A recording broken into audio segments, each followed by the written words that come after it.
To begin, launch the IMO app on your device. Then tap on your profile picture at the top left corner of the screen to access your profile page. You will see the new Profile Studio in the top right corner. If you don't see it, you need to update your IMO app. Now tap on it. Tap Try Now to proceed. Place your face into the dotted human face circle, then tap the Capture button.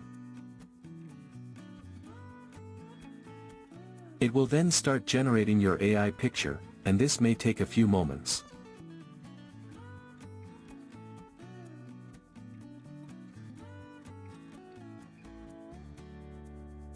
You will then see 4 of your generated AI pictures. Tap any of them to open. Swipe to the left to view all of the generated AI pictures.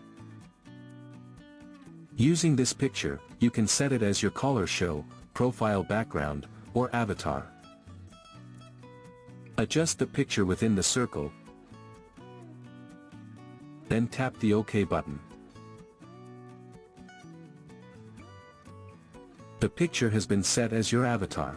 Now, go back to your main profile. You will then see your updated avatar on your IMO profile. So in this way, you can create and set your AI-generated picture on IMO.